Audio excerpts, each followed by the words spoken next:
तो आज की कहानी 2025 में एक बेहतरीन थ्रिलिंग स्टोरी होने वाली है, जिसकी शुरुआत में हम एक खतरनाक नज़ारे को देखते हैं। शुरुआत करते हैं जिसे हमारी कहानी का मेन लीड यानी कि माइक बिना किसी सपोर्ट के ही रॉक क्लाइंबिंग कर रहा है, जिसे वो पूरा भी कर लेता है और इससे उसे काफी खुशी भी मिलती है। और फिर अगले सीन में हम उसे एक साइकियाट्रिस्ट के पास देखते हैं। माइक उसे बताता है कि वो बिना किसी सपोर्ट के पहाड़ को नाप दिया उसने, और ये सुन वो भी हैरान थी, पर वो उसे वार्न करती है कि तुम्हें ये सब नहीं करना चाहिए, तुम्हारी तबीयत ठीक नहीं है, कहीं जाने अनजाने में कुछ ऊंच नीच हो जाएगी तो हमेशा के लिए पछतावा रह जाएगा। लेकिन माइक कहता है कि वो एकदम ठीक है। दरअसल सालों पहले एक हादसे के दौरान उसके छोटे भाई की मौत हो गई, जिससे उसे एक गहरा सदमा लगा है, इसीलिए उसके डॉक्टर ने उसे साइकियाट्रिस्ट के पास जाने को कहा। पर माइक को लगता है कि वो एकदम फिट और बिंदास है। इस दौरान मीलों दूर हम नेपाल की एक खतरनाक सड़क को देखते हैं, जिस पर एक बस अपनी मंजिल की ओर बढ़ रही है। इसमें कुछ यात्री हैं जो रोड वन में होने के कारण सामने एक ट्रक आती है, तो बस ड्राइवर उन्हें पीछे हटने को कहता है, पर वो तो मानो इसी काम के लिए आया हो, उसने जबरदस्ती इनकी बस को ढकेलना शुरू कर दिया, जिससे वो एकदम किनारे पर आ गई। इतने किनारे पर कि उसका एक टायर स्लिप हो गया और पूरी की पूरी बस खाई में गिर गई, जिससे सभी यात्री बड़ी ही दर्दनाक मौत मारे जाते हैं। और इस हादसे के दौरान हम एक शख्स को फोन कॉल पर बात करते हुए देखते हैं, तो यानी कि ये कोई हादसा नहीं बल्कि एक प्लानिंग थी। पर उन मासूम लोगों की जान लेकर किसी को क्या ही मिलेगा।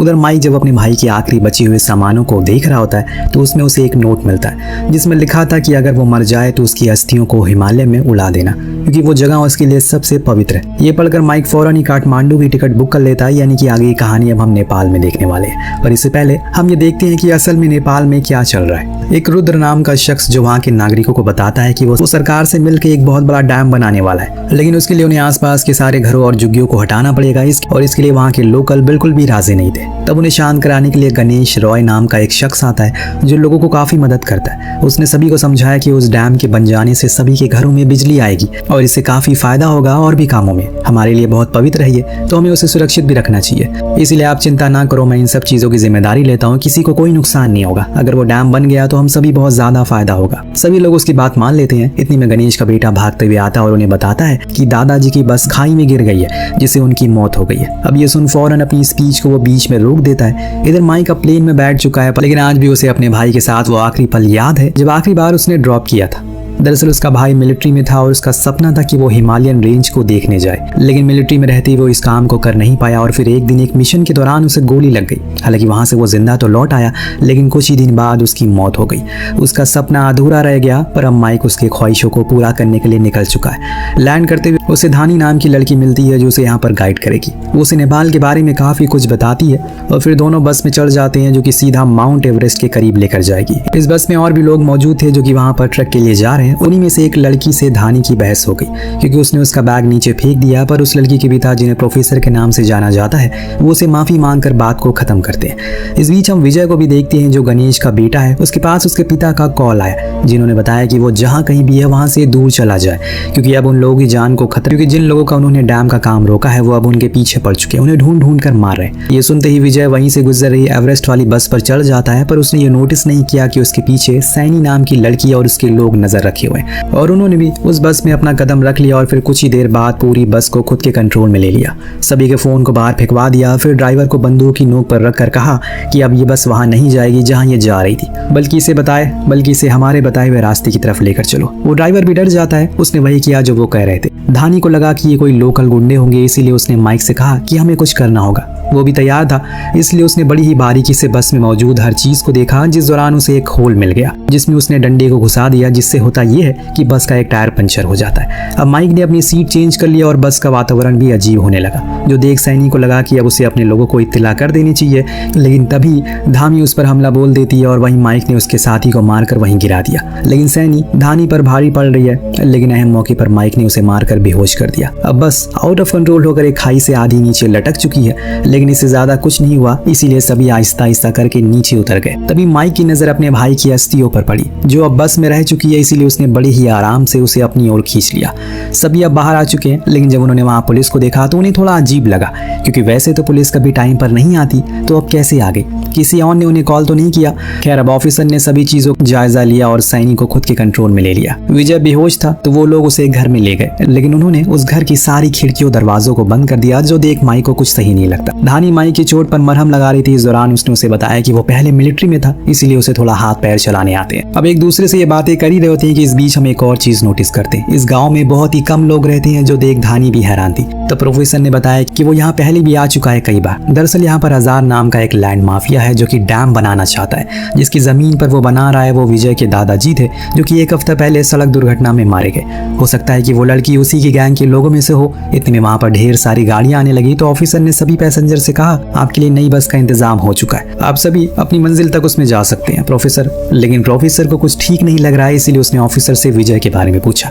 उसने कहा कि वो अभी बेहोशी में है। वो ऑफिसर उसे किसी भी सवाल का सही से जवाब नहीं दे रहा है, बस बार बार एक ही चीज कह रहा है कि आपकी बस तैयार है, आप जा सकते हैं। वहीं दूसरी ओर हम आजार को देखते हैं जो पीछे के रास्ते से विजय के पास पहुंचता है। उसका कहना था कि उसने उसके बाप को 1 करोड़ ऑफर किया उसकी जमीन के लिए ताकि हम उस पर डैम बना सके, पर उसने इनकार कर दिया। अगर तू चाहता है कि तेरी जान बच जाए तो सीधा मुझे बता दे कि वो कहां पर है। लेकिन विजय उसके मुंह पर मना कर देता है, अगर वो चाहे तो उसकी जान ले ले, लेकिन वो अपने पिता का पता कभी नहीं बताएगा। इतना सुनने के बाद मानो आजार का खून खोल जाता और इसीलिए वो उसे और दर्द देना शुरू करता है। बाहर ड्राइवर और माइक दोनों ने मिलकर बस को ठीक, और इसीलिए उन्हें अब उस दूसरी बस की जरूरत नहीं थी। इस बीच प्रोफेसर आकर माइक और दोनों लोगों को बताता है कि वो यहाँ पर काफी टाइम से रह रहा है और इसीलिए उसे पता है कि ये सब क्या हो रहा है। उसने सारे कारनामों के बारे में बताया, कैसे यहाँ पर लैंड माफिया जमीनों को कब्जा कर रहा है। इस बार इन्होंने गणेश राव की जमीन को हड़पने की कोशिश की, क्योंकि एक कंपनी को डैम बनाना है जो इस गांव को पूरे नेपाल के लिए ठीक नहीं है। उस गणेश रॉय का बेटा है विजय, अभी ने कुछ गड़बड़ लगी, इसीलिए ये लोग ऑफिसर के पास गए, कहा कि उन्हें विजय से मिलना है, पर उसने साफ इनकार कर दिया। तभी अंदर से उसके चीखने की आवाज आती है और ये सुन माइक को शक हुआ। उसने उस ऑफिसर को मारकर अंदर की ओर रुक किया, जिस दौरान उनके सामने सारी सच्चाई आ गई, क्योंकि वहां पर आजार विजय को टॉर्चर कर रहा था। बिना समय गवाए इन्होंने अंदर सभी को बंदूक की नोक पर लिया।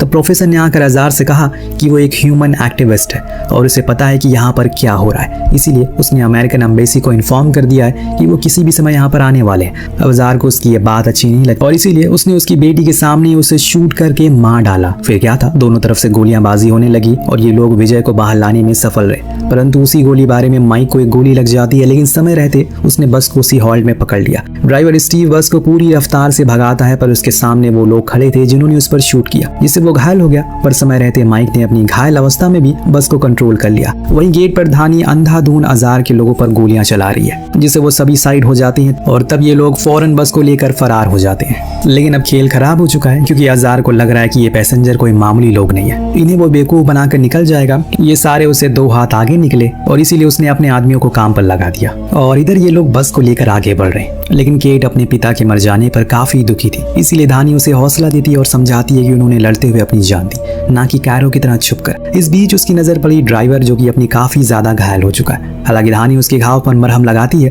पर उसे पता चल चुका था कि अब उसका समय आ चुका है। पर वो खुद की बस में नहीं मरना चाहता, इसीलिए उन्होंने उसे बस के नीचे उतारा, एक साइड में बैठा दिया, पर कोई भी उसे ऐसे छोड़कर जाने वाला नहीं था। पर उसकी जिद के आगे सब हार गए और वहां से आगे बढ़ गए। अब आगे रास्ता काफी खतरनाक है, जिस पर बस को चला पाना आसान नहीं है, पर माइक इस चीज को करने के लिए तैयार था, क्योंकि उन्हें उसी के रास्ते से चाइनीज बॉर्डर के पास जाना है, जहाँ पर विजय के पिता अभी भी समय मौजूद है। इसीलिए माइक ने अब धीरे धीरे करके बस को नीचे उतारना शुरू किया, पर बीच में उसका इंजन बंद पड़ गया, यानी कि अब बस उसके हाथ में स्टीयरिंग थी, जिसे बस को दिशा दिखानी थी, जिससे वो शुरुआत में सक्षम रहता है, पर आखिर में उसे बैलेंस बिगड़ जाता है, जिससे हुआ ये कि बस आगे जाकर एक पत्थर से टकरा गई और पलट गई।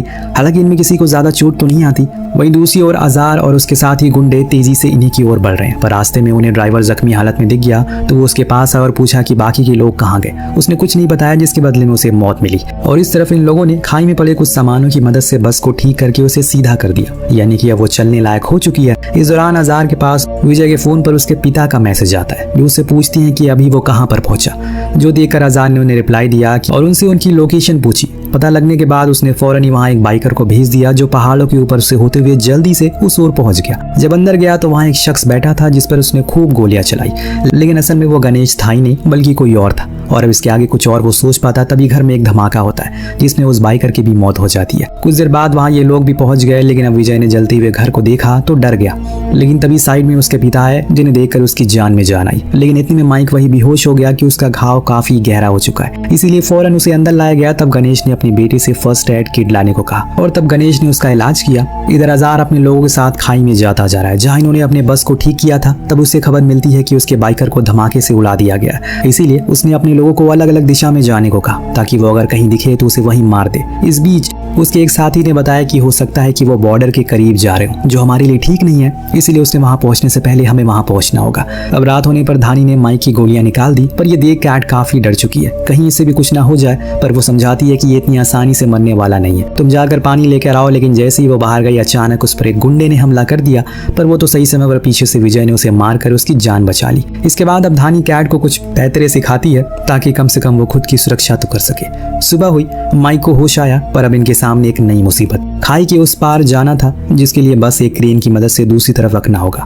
जिसकी जिम्मेदारी गणेश लेता और सभी को बस में बैठने को कहता है। पर इससे पहले कि बस उस तरफ जाए, वहां हजार के लोग पहुंच जाते हैं जिनका सामना गणेश करता है, लेकिन उसी में वो मारे जाते हैं और इसके बाद बस पर भी अंधाधुंध गोलियां बरसना शुरू हो जाती है। इसीलिए माइक खुद अब बाहर आता और एक एक करके हेडशॉट देना शुरू करता है। वो उन सभी को मार डालता है। दिन वो क्रेन के कंट्रोल रूम में छलांग मारता है, पर उसे वहां दिखती है सैनी।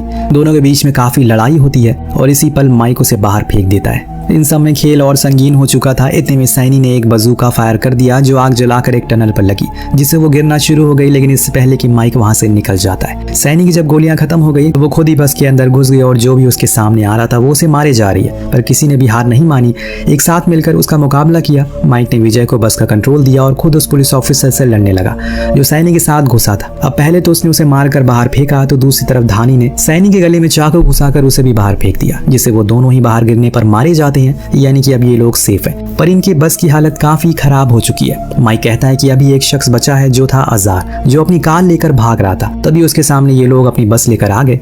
माइक ने पहले अजार की आंखों में देखा जैसे मानो वो कह रहा हो ये उन सभी लोगों का बदला है जिसे उसने मारा है। इसके बाद उसने उसकी कार को धक्का देकर खाई में गिरा दिया। इसके बाद सभी का अब जाने का समय आ गया, इसीलिए इन लोगों ने एक दूसरे को अलविदा किया और जाने से पहले माइक उस काम को पूरा करना चाहता है जिसके लिए वो यहाँ आया था।